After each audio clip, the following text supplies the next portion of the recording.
Good afternoon, this is Nicholas from Gandora Gaming, and I'm here to bring you guys my updated Set 4 Charlotte Linland deck profile 2023, post Set 4, and post the red banning. Yes, red as a color is basically dead.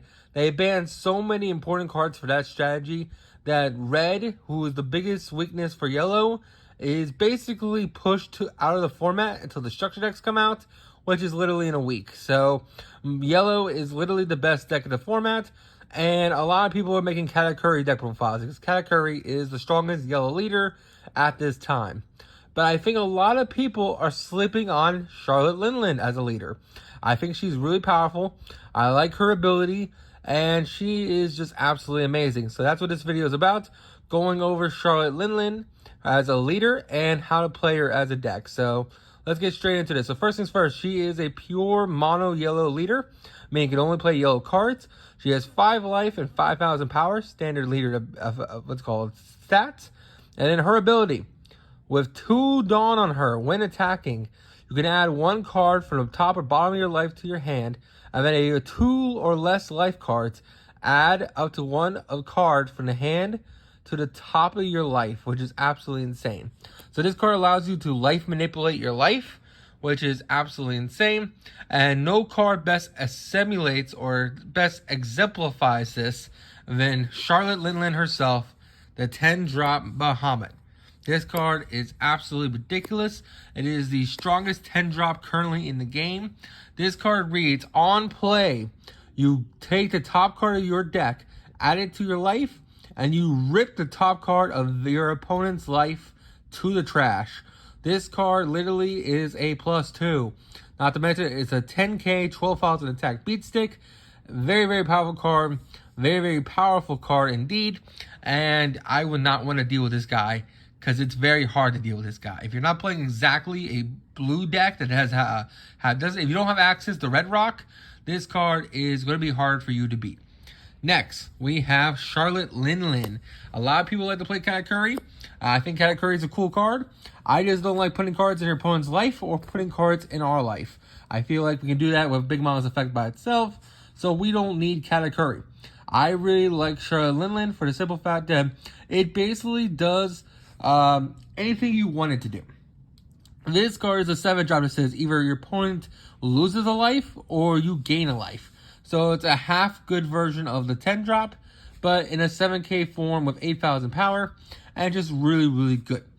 Now let's talk about our 4Ks, which we have a lot of. We're playing 4 Charlotte Katakuri. This guy is a new rush card of the format, with red being dead. This card is extra aggro. The fact that if your life points are lower, this guy gains a rush, and on play, he also gets a look at the top card of either your opponent's life or your life, and place it on the bottom and top in any order, which is really, really good. It allows you to manipulate your opponent's life or your life. Also, it gains rush, and he's a 6,000. Only issue he has, he doesn't have a counter, but other than that, he is still insane. Every monster from here on out has a counter in his deck. We're also playing our other rusher, Katakuri, or Charlotte Cracker, my bad. He's Katakuri. This is Charlotte Cracker, my bad. Cracker is absolutely insane. If you're playing yellow, you gotta play this card. This card is just insane. He does not have rush, but if you put 1 Dawn on him and your life is lower than your opponent's, this guy gains double attack plus 1,000 power. So basically, he is very, very scary as with him. So he has rush if your life is lower, and this guy has double attack if your life is lower, which is absolutely insane. Not to mention, he's a trigger. I mean, this card is in your life. You can spell summon him by discarding a card, which is really, really good. We're also playing 4 of the new Sanji. Sanji is an amazing blocker. This guy replaced Smoothie in the deck list, which is absolutely incredible. Basically, Sanji has the ability to block, which is great. And also, again, he's a trigger. So if he's in your life, you can trash 1 card from your hand and then play this card, which is absolutely insane. That is it for our 4-drops.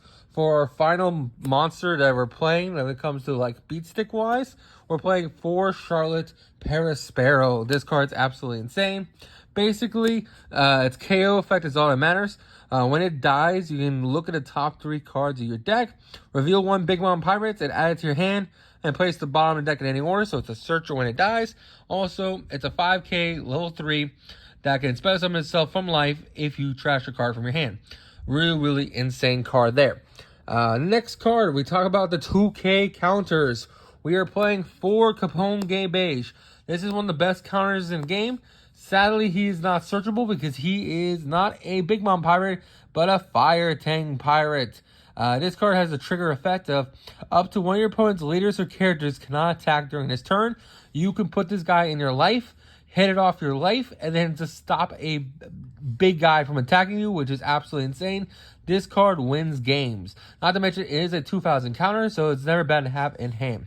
We also have 4 Charlotte a Mini. This is also a new card from the new set. Both of these are. And this card is absolutely insane. So it's another 2k counter, but also has effect where it activates once per turn. Trash one card from your hand with trigger from your hand, and then you get to rest one of your opponent's characters or 2 or less. So it rests blockers. You never really summon this girl, but she does have the ability to rest blockers. The idea is that she uses a 2k counter that is searchable, which is absolutely insane. So she replaces Pudding. Next, we have Sanji. Sanji has always been a great 2k counter. You never summon him, but he is still a 2k counter and still a really good card. And then finally, for our last 2k counter, we are playing Strisson. Strisson is a number 4k counter, which is absolutely insane. We're playing 12 4k counters because 2k counters because we just want to protect our life as much as possible. As you can see from these guys, there's not a lot of counters here, so we need these guys to fill up the space for that, which is absolutely insane. And then finally, for our last monster that we are playing, is 4 Charlotte Pudding. The fact that this card literally looks at the top 3 cards of our deck, adds a Big Mom Pirate from the top to our luck to the top 4, my bad, and it adds a Big Mom Pirate is absolutely insane and really good. And then finally, for our last card of this deck, which kind of pisses me off because it's the only card that is not a, shiny card. As you notice, every card here is shiny. It's the one last card of the deck, but you need to play because it's absolutely insane. 4 Thunderbolts. Thunderbolt, I didn't realize how broken this card is, but it's absolutely insane. Basically, it is a 2-cost counter during the main phase. Trash one card at the top of your life, KO one card with opponent's character with a 5 or less. So it kills a 5-drop or lower. But the part that's amazing about this card is it's a trigger if you put it in your life. So basically what you do is that when you get down to 2 or 3 life, you put this thing in your life, and then when you lose a life, trigger, you get to KO a character, which is absolutely insane. Really powerful card, and is a must-have 4 of. So that is it for the deck profile. I hope you all enjoy. I hope this teaches you about Big Mom. I think this is the strongest deck in the format, and this is Katakuri, but I think Big Mom is a close second. I really do think this deck is insane. And you all tell me in the comments if you like the video. Hope you all enjoy. Don't do anything stupid, and I'll see you on the next one. Bye-bye.